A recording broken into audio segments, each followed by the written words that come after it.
Welcome to another edition of Carnivore Bites. I'm your host, Jeff Sherman, along with Dr. Eric Lopkin and Dr. Lopkin.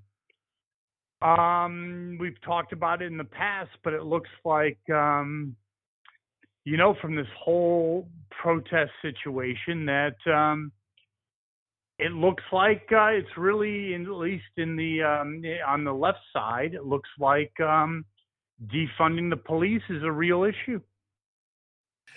They're trying to make it a real issue. And unfortunately, let's be realistic about this. This is not the Black Lives Matter movement. This is a group of left-wing wackos who have hijacked the protests because they have an anti-police agenda. You don't think it's Antifa or it's other groups that have infiltrated?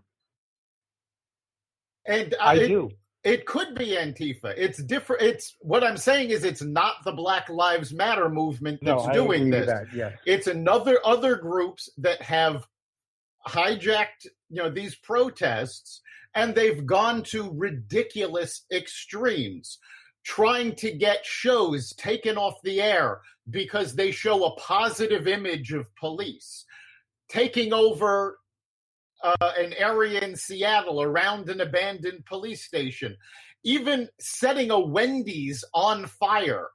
This is not the group of people that are trying to fight for civil rights.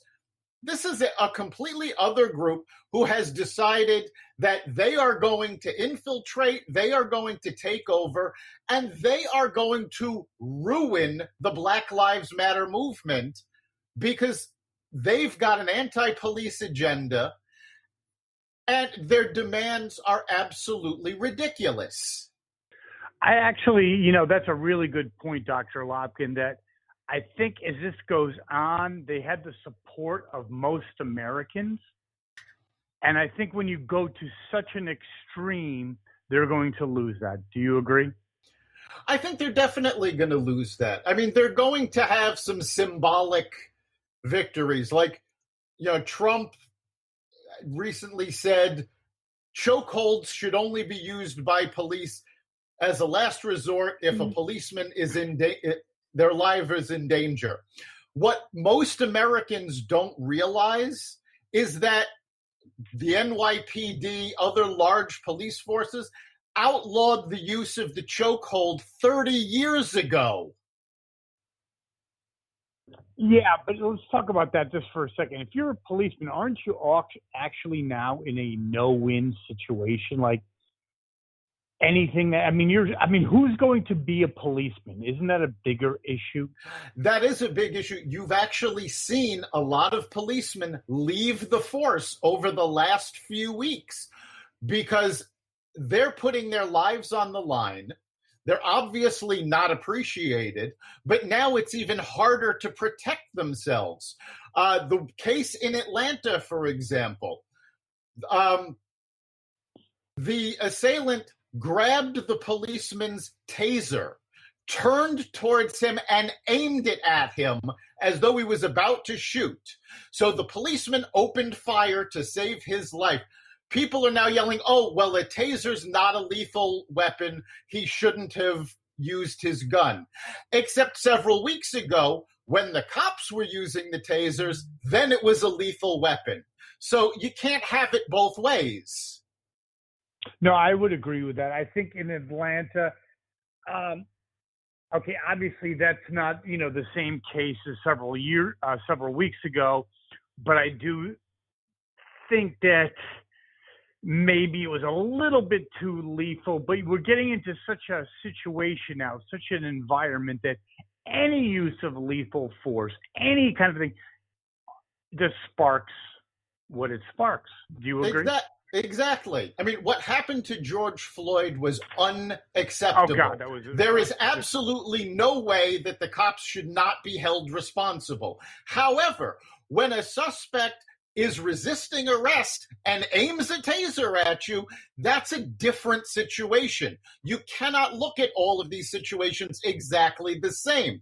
By the same token, there was the woman that was killed when the police were enforcing a no-knock warrant.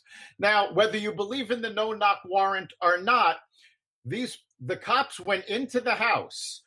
Her boyfriend opened fire on them. They returned fire, and she was caught in the crossfire. Was it tragic? Yes. But when you're firing at cops, you have to expect the cops to fire back. Yeah, the only thing I would say about the Atlanta case, this is my humble opinion, is it is not, what happened several weeks ago. I get that. I'm not so sure the use of lethal force was warranted, but it's certainly a gray area. That's my just humble opinion. Yeah, it's absolutely a gray area. What I'm saying is you cannot take all of these situations and paint every cop with the same brush. And that's what this group is trying to do. If you remember when the protests started, when it was purely about Black Lives Matters, you had police joining the protests. You had the groups working together. Now you've got this outside group basically just trying to destabilize things. They have an anti-police agenda, and that's not what the Black Lives Matter movement was about. It was about civil rights. It was about protecting the lives of those against those bad apples in the police force. I agree. I think defunding the police, that's going to make things worse. Yeah, I do agree 100% that a grassroots kind of up from the bootstraps kind of movement has been hijacked. But as we wrap this up, politically, I think it does have major repercussions in terms of, I think Biden's going to get increasingly more pressure to embrace some degree of, let's just say, defunding the police to some degree. I don't think he will. The fact of the matter is pretty much every Democrat, every Republican has come out and said, yes, reform is necessary. No, defunding the police is not the right answer. And I don't think any of them are going to back down, especially since Democrats are heavily backed by the police unions. Yeah, I do agree with that. And to kind of wrap this up, I do think it plays really negatively because I believe that Trump is in a no-win situation. As we wrap it up, what do you think? Yeah, he's just like Johnson was involved in the riots of the 60s. There's no way you're associated with it. I think he's in a no-win situation. Yeah, he's caught between a rock and a hard place. I think what's going to save him is the fact that his base has seen him attacked over and over again over the last 4 years, and they're not going to forget that. I would agree. Any final thoughts, Dr. Lopkin? If you're protesting as part of the Black Lives Matter movement, more power to you.